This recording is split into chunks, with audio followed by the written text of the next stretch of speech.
అందరికీ జై తెలంగాణ. నేను మీ సతీష్ యాదవ్ ముఖ్యరా. తెలంగాణ రాష్ట్ర ముఖ్యమంత్రి రేవంత్ రెడ్డి గారు తెలంగాణ రాష్ట్ర అధికార చిహ్నాన్ని మారుస్తామని చెప్పి అంటున్నారు.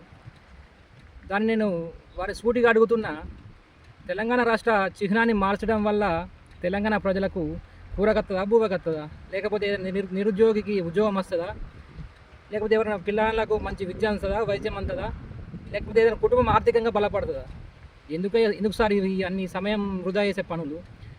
ఏదో ఉందో మీరు ఇచ్చిన 420 హామీలు కావచ్చు, 6 గ్యారెంటీలు కావచ్చు, ఆ పనిని అమలు చేసే పని ముందర వేసుకోండి. అంతేగాని ఈ సమయం వృధా చేసే పనులు ఎందుకండి? ఇకపోతే మీరు ఏమంటున్నారు, కాకతీయ కళాతోరణం అనేది రాచరిక పోకడ అని చెప్పి అంటున్నారు. సరే, మీరు అన్నట్టు కాకతీయ కళాతోరణం రాచరికం పోకట అయితే, మరి అదే కాకతీయ రాజులు 40,000 పైచిలుగా గొలుసు కట్టు చెరువులను నిర్మించారు. వాటి ద్వారా సాగునీళ్ళు తాగునీళ్ళు అందించారు. మరి అవి కూడా రాచరిక బాణవాలేనా? మరి వాటికి కూడా తొలగిస్తారా? అదేవిధంగా రామప్ప దేవాలయం మొన్న ఈ మధ్యన 2022 సంవత్సరంలో ప్రపంచ వారసత్వ సంపదగా యునెస్కో గుర్తించింది. ఆ రామప్ప దేవాలయం కూడా కాకతీయ రాజులే నిర్మించారు. మరి అది కూడా తొలగిస్తారా? ఇకపోతే కాకతీయ యూనివర్సిటీ ఉంది. ఆ కాకతీయ యూనివర్సిటీని కాకతీయ రాజుల పేరు మీద పెట్టారు. మరి ఆ కాకతీయ యూనివర్సిటీ పేరు కూడా మారుస్తారా? ఎందుకంటే కాకతీయ యూనివర్సిటీ అనేది ఉద్యమాల గడ్డ, ఉద్యమాలను ఉవ్వెత్తున లేపింది. నేను కూడా ఆ కాకతీయ యూనివర్సిటీ నుంచే పట్టభద్రుణ్ణి. కాబట్టి ఆ కాకతీయ యూనివర్సిటీ గురించి కానీ కాకతీయులకు జోలికి వస్తే ఏ ఉద్యమకారుడు కూడా ఊరుకోరు.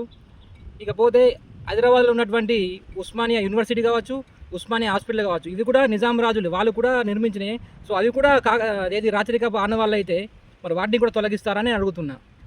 మీ పాలన ఎట్లుంది అని చెప్పంటే అభివృద్ధి వైపు కాకుండా విధ్వంసం వైపు నడుస్తున్నది అనిపిస్తుంది. ఎందుకంటే ఈ మిషన్ కాకతీయ కాకతీయ చెరువులు కావచ్చు, రామప్ప దేవాలయం కావచ్చు, ఇంకా ఏది ఉస్మానియా హాస్పిటల్ కావచ్చు, ఉస్మానియా కాలేజ్ కావచ్చు, ఇవన్నీ అభివృద్ధిని చిహ్నాలుగా ఉన్నాయి. మీరేమో వాటిని ధ్వంసం చేస్తామని చెప్పి అంటున్నారు. ఇకపోతే ఏమంటున్నారు, కేసీఆర్ పేరును చరిత్ర లేకుండా చేస్తామని చెప్పి అంటున్నారు. తెలంగాణ చరిత్ర అనేది ఎవరు చెరిపేస్తే చెరిగిపోదు. ఎందుకంటే చరిత్ర కాబట్టి చరిత్రను ఎవరు చెరిపేయలేరు. చరిత్రను చెరిపేయాలనుకుంటే చరిత్రహీనులు అవుతారు తప్ప చరిత్రకారులు ఎవరు. కాబట్టి తెలంగాణ ప్రజలారా మంచిగా ఆలోచన చేయండి. ఈ విధ్వంసం కావాలన్నా అభివృద్ధి కావాలన్నా ఆలోచన చేయండి. జై తెలంగాణ, జై కేసీఆర్.